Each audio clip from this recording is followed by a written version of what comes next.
ಎಲ್ಲರಿಗೂ ನಮಸ್ಕಾರಗಳು. ಋಗ್ವೇದ ಕ್ಲಾಸಸ್ಗೆ ಸ್ವಾಗತ. ಭಾರತದಲ್ಲಿ ಯಾವುದಾದರೂ ರಾಜ್ಯವು ರಾಜ್ಯ ಸೂಕ್ಷ್ಮಜೀವಿಯನ್ನು ಹೊಂದಿದೆ? ಅದು ನಿಮಗೆ ಗೊತ್ತೇ? ಹೌದು, ಭಾರತದ ಕೇರಳ ರಾಜ್ಯವು ಇತ್ತೀಚೆಗೆ ತನ್ನ ರಾಜ್ಯ ಸೂಕ್ಷ್ಮಜೀವಿಯನ್ನು ಘೋಷಿಸಿದೆ. ಅದುವೇ ಬ್ಯಾಸಿಲಸ್ ಸಬ್ಟಿಲಿಸ್.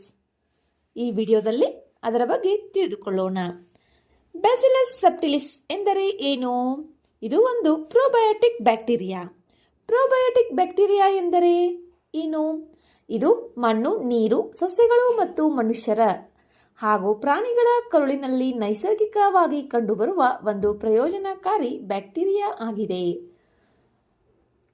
ಇದು ಅತ್ಯಂತ ಕಠಿಣ ಪರಿಸ್ಥಿತಿಗಳಲ್ಲೂ ಬದುಕಬಲ್ಲ ಸಾಮರ್ಥ್ಯವಿರುವ ಬೀಜಕಗಳನ್ನು ರೂಪಿಸುತ್ತದೆ. ಇದನ್ನು ಸಾಮಾನ್ಯವಾಗಿ ಸುರಕ್ಷಿತ ಎಂದು ಪರಿಗಣಿಸಲಾಗುತ್ತದೆ. Generally recognised as a safe. ಇದರ ಉಪಯೋಗಗಳು ಏನು? ಇದು ಸಸ್ಯಗಳ ಬೆಳವಣಿಗೆಯನ್ನು ಉತ್ತೇಜಿಸುತ್ತದೆ. ಹಾನಿಕಾರಕ ಕೀಟಗಳಿಂದ ಬೆಳೆಗಳನ್ನು ರಕ್ಷಿಸುವ ಜೈವಿಕ ಕೀಟನಾಶಕವಾಗಿ ಕಾರ್ಯನಿರ್ವಹಿಸುತ್ತದೆ. ಮನುಷ್ಯರಲ್ಲಿ ಜೀರ್ಣಕ್ರಿಯೆ ಮತ್ತು ರೋಗ ನಿರೋಧಕ ಶಕ್ತಿಯನ್ನು ಹೆಚ್ಚಿಸಲು ಪ್ರೋಬಯೋಟಿಕ್ ಆಗಿ ಬಳಸಲಾಗುತ್ತದೆ. ಇದನ್ನು ಎಂಜೈಮ್ಗಳು, ಜೀವಸತ್ವಗಳು ಮತ್ತು ಜೈವಿಕ ಇಂಧನ ತಯಾರಿಕೆಯಲ್ಲಿ ಬಳಸಲಾಗುತ್ತದೆ.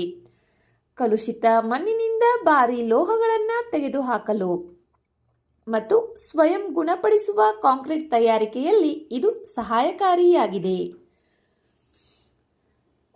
ಕೇರಳ ರಾಜ್ಯವು ತನ್ನ ರಾಜ್ಯ ಸೂಕ್ಷ್ಮಜೀವಿಯನ್ನು ಯಾವಾಗ ಘೋಷಿಸಿತು ಮತ್ತು ಯಾರು ಘೋಷಿಸಿದರು?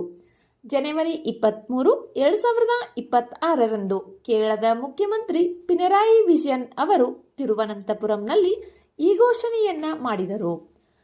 ಏಕೆ ಈ ಘೋಷಣೆಯನ್ನ ಮಾಡಿದರು ಎಂಬುದನ್ನು ತಿಳಿದುಕೊಳ್ಳೋಣ. ಹಾನಿಕಾರಕವಲ್ಲದ ಉಪಯುಕ್ತ ಸೂಕ್ಷ್ಮಜೀವಿಗಳ ಬಗ್ಗೆ ಜನರಲ್ಲಿ ಜಾಗೃತಿ ಮೂಡಿಸಲು ಮತ್ತು ವಿಜ್ಞಾನ ಆಧಾರಿತ ಅಭಿವೃದ್ಧಿಯನ್ನ ಉತ್ತೇಜಿಸಲು ಈ ಕ್ರಮವನ್ನು ಕೈಗೊಳ್ಳಲಾಗಿದೆ. ಇದೇ ಸಂದರ್ಭದಲ್ಲಿ ಕೇರಳ ಸರ್ಕಾರವು ದೇಶದ ಮೊದಲ ಮೈಕ್ರೋಬಯಂ ಉತ್ಕೃಷ್ಟತಾ ಕೇಂದ್ರವನ್ನು ಉದ್ಘಾಟಿಸಿತು.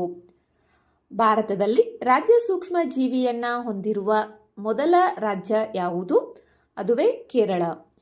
ಇನ್ನು ನಮ್ಮ ಭಾರತ ರಾಷ್ಟ್ರಕ್ಕೆ ರಾಷ್ಟ್ರೀಯ ಸೂಕ್ಷ್ಮಜೀವಿ ಇದೆಯೇ? ಹೌದು, ಇದೆ. ಅದುವೇ ಲ್ಯಾಕ್ಟೋಬಾಸಿಲಸ್ ಬಲ್ಗಾರಿಕಸ್.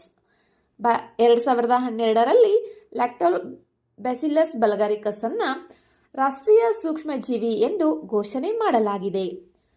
ರಾಷ್ಟ್ರೀಯ ಸೂಕ್ಷ್ಮಜೀವಿಯ ಬಗ್ಗೆ ಮಾಹಿತಿ ಬೇಕಿದ್ದಲ್ಲಿ ರಾಷ್ಟ್ರೀಯ ಸೂಕ್ಷ್ಮಜೀವಿ ಎಂದು ಕಮೆಂಟ್ ಬಾಕ್ಸ್ನಲ್ಲಿ ಕಮೆಂಟ್ ಮಾಡಿ. ಅದರ ಬಗ್ಗೆ ಮಾಹಿತಿಯನ್ನು ಮುಂದಿನ ವಿಡಿಯೋದಲ್ಲಿ ನೀಡಲಾಗುವುದು. ದೇಶದ ಮೊದಲ ಮೈಕ್ರೋಬಯಂ ಉತ್ಕೃಷ್ಟತಾ ಕೇಂದ್ರ ಕೇರಳದಲ್ಲಿದೆ. ಭಾರತದಲ್ಲಿ ರಾಜ್ಯ ಸೂಕ್ಷ್ಮಜೀವಿಯನ್ನ ಹೊಂದಿರುವ ರಾಜ್ಯ ಕೇರಳವಾಗಿದೆ. ಈ ವಿಡಿಯೋ ನಿಮಗೆ ಇಷ್ಟವಾದರೆ ಲೈಕ್ ಮಾಡಿ. ಮತ್ತಷ್ಟು ಮಾಹಿತಿಗಾಗಿ ನಮ್ಮ ಚಾನೆಲ್ನಲ್ಲಿರುವ ವಿಡಿಯೋಗಳನ್ನು ವೀಕ್ಷಿಸಿ. ಮುಂಬರುವ ವಿಡಿಯೋಗಳು ಮತ್ತು ಮಾಹಿತಿಗಾಗಿ ನಮ್ಮ ಚಾನೆಲ್ ಅನ್ನು ಸಬ್ಸ್ಕ್ರೈಬ್ ಮಾಡಿಕೊಳ್ಳಿ. ನಿಮ್ಮ ಸ್ನೇಹಿತರೊಂದಿಗೆ ಹಂಚಿಕೊಳ್ಳಿ. ಧನ್ಯವಾದಗಳು.